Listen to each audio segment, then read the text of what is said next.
Hi everyone, Jessica here from Paper Ink Stamp and welcome back to my channel.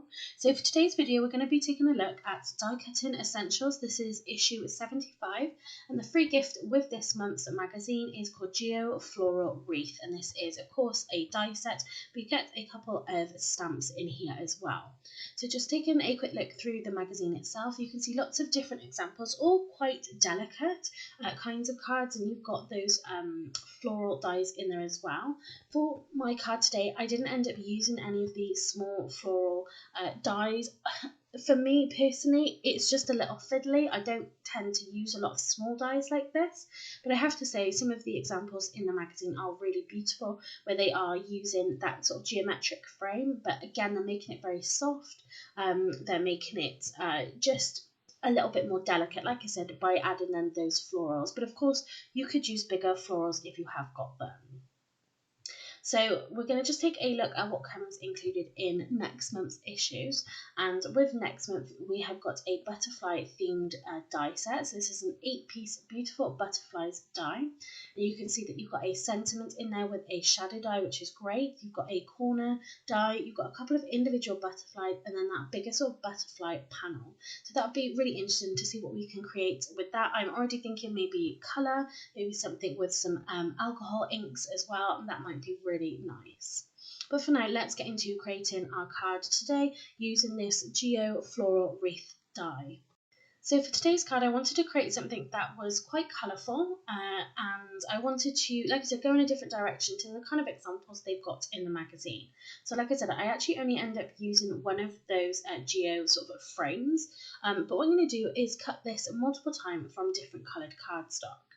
So I'm actually cutting 3 pieces of cardstock at once here. I did try 4, but it didn't quite go through that last one, but you can definitely cut 3 with this die. So I'm just taking some regular cardstock. This is some cheaper cardstock that I don't tend to use, only because the quality of it isn't particularly great. It doesn't cut very well, so I didn't end up sort of really using it for anything, but I do find for die cutting it does sort of come out okay. So now I've run that through my Gemini die cutting machine, and you can see these are kind of stuck together a little bit. That is because obviously they're sort of compressed going through the die cutting machine. So I'm just going to peel those apart, and you can see how well these have come out. So the colours that I picked are all sort of rainbow. The only one I didn't end up using was the yellow, and that was because then when I stamped my sentiment and I created just a little sentiment banner, then I used yellow for that. So I decided not to put yellow into sort of these main frames. And what we're going to do is build them up, and we're going to create something just, like I said, a little bit different, and just something more colourful. So there's the first 3, and then I've die cut another 3 again. Like I said, you can see to the right hand side that was the orange. It didn't quite cut through that, but I didn't end up using the yellow or the orange. So what I'm going to do now is just pick these apart as well, and then we can go ahead and sort of start arranging them just to see what kind of design we want to get. So like I said, in the magazine, a lot of them use sort of 1 or possibly even 2 of these frames, but I thought it would be nice just to kind of build it up. You can use this for lots of different kinds of cards. I think it'll be great for more masculine cards, and again, then if you put it with different kinds of florals, it will sort of, like I said, soften it up a little bit. So I was originally going to create a 7x5 inch card, and so that's what I've cut my background piece of cardstock to. But actually later on I decided to cut it down and make it into a 4¼ by 5½ inch card, and that still fit perfectly with all of these frames layered up. So you can see I'm just kind of arranging the colours, and sort of didn't want to have them all sort of facing the same way. The other thing that you could do with these, instead of doing it a little random and offset like I'm doing it here, is you could cut multiple of these frames in the same colour. So if you did say 2 or 3 of the same colour and then kind of layered them directly on top of each other, you'd have a really thick kind of frame. But if you look at it from the side, you will see all those different colours sort of lining up. So that's another idea of what you could do. So what I wanted to do is create a little bit of a splattered background just to give it a little bit more interest. So here I'm taking a few of the distressed inks. So the colours I'm using is Spiced Marmalade, Shabby Shutters, Mustard Seed and Picked Raspberry. And you can see I've just squished a bit of that ink onto my glass mat, and I'm just taking some water with a rather large brush, and I'm literally just then flicking that onto my background. So there is a stamp within the stamp set with this free gift that does give you this splatter. That's why I decided to go with the splatters. So you could, of course, then just ink up if you didn't want to do this sort of paint splattering that I'm doing here. You could, of course, just use these same inks and literally just stamp it. So now I'm going in with a little bit of Shabby Shutters. So I did use a little bit more than what you are seeing here. So when you sort of see the card in a little bit, you will notice there's a little bit more. Like I said, I did sort of go over it again just to try and get more of those colours.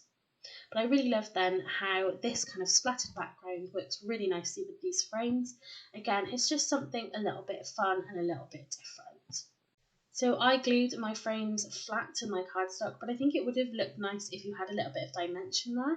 But because the frame is so thin, you would really have to have some thin foam tape to be able to pop these up. But it would look more sort of 3D, you'd sort of look down at it. I think that would look really nice. But all I did just to glue these frames down onto my cardstock is I took some of the Hunky Dory Premier Craft Glue. So this is just a liquid glue. You can see I've popped a little bit there on my glass mat and literally just sort of pressing in the sides because I didn't want to have too much glue that kind of squirted out on the side and then they would just sort of be glue all over the background. So I am just trying to dunk it in a little bit, especially in the main areas, so probably be in the corners, and then just adding glue that way. And you can see then I'm literally just taking my frames and I'm just arranging them sort of roughly how I had them so they're overlapping. So there are some really great sentiments included in the stamp set of this free gift. So there's lots of different occasions. You can kind of build up your sentiments in here as well.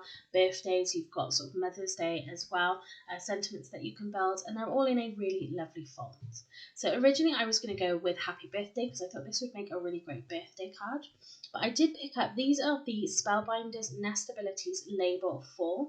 So these are sort of nice little tag sized, perfect for a sentiment. So I decided to cut one of the sort of on the smaller side, and I thought that would look nice with our sentiment stamped on it.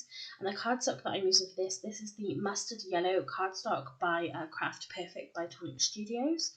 So it has got a little bit of a weaved pattern to it, but the Happy Birthday didn't actually fit in the end, so I changed the sentiment and went with Thinking of You. So we can still have a Thinking of You card that is really nice and bright. So I did stamp my sentiment using an acrylic block and some VersaFine Onyx Black ink. I do wish that I had popped this into my stamping platform just because that cardstock has that weaved pattern to it. It stamped well, but I would have liked to have stamped it a second time. But I'm really happy with how that turned out. So I wanted to add a piece of ribbon to the card just to add another element and make it a little bit more interesting. So I took that label die cut and sort of turned it into a ribbon slider. So I just used my craft knife. I made 2 incisions and then I was able to thread that ribbon through. And this actually worked really well. And this ribbon then will go really nicely with our sentiment and just add a little bit more yellow to our card. So for the back, I did just use a little bit of red liner tape, and that's just be nice and strong to hold then our ribbon in place. And then just to stop our actual sentiment from moving, I just use my tape runner just to add a little bit of adhesive to that, and then it can stay in place. So next I'm going to matte and layer this panel onto some black cardstock. So this is just going to help tie in then with our black ink from the sentiment, and then just to not pull any focus from all that colour we've got going on the actual card itself. So I'm just going to use my tape runner rather than any dimension for this card. I'm just going to use this to attach to my black matte and layer. And then I'm going to use the tape runner again to attach that onto my card. So as I said, the card base is a side folding 5.5 by 4.25 inch card. And like I said, I really do like how this has turned out. So I wanted to just add an extra little element. I thought it was just looking a little plain. So I went back through my stash and I found this Crafter's Companion Blooms and Butterflies stamp set. And this has got a couple of butterflies in and obviously some flowers as well. And I thought this butterfly would just sort of add a really nice sort of touch, again making it a little bit softer like those flowers would. So I'm just going to stamp that again in the VersaFine Onyx Black, just on a piece of white cardstock. And I am then just going to fussy cut around this. And I picked this butterfly because it's going to make it look like it's actually sitting on our sentiment. So I think this just adds a nice little bit of finishing touch. And then I'm going to pop this butterfly onto a foam square, again just to add a little bit of dimension, because we don't actually have any dimension on our card up until now. So it just helps it to stand out a little bit. So I'm using some thicker foam squares. These are by Create and Craft. And like I said, it's just going to sit really nicely on top of our sentiment label. So once then we've got our panel attached to our card, the last thing that I did do this off camera though, is I just added some Nuvo crystal drops. I went for the Simply White. I thought I had quite a lot of colour on here already and didn't necessarily need to have sort of too much more, but it did then just add that little bit of embellishment on there as well. But I really love how this looks. You've got then the white card, you've got then the black matte layer, and again then that sort of white and colourful background. And I think it just really helps pull focus in. And I love then having that black and white butterfly as well, just to help go with all that colour. So that is our card finished for today. So I have paired that with a handmade yellow envelope as well, and I think that just finishes it off really nicely. So if you did like this video, please give it a thumbs up and leave me a comment down below. And if you haven't subscribed to my channel already, please do so you don't miss out on any future videos, and hit that notification bell. Thanks very much for watching and happy crafting!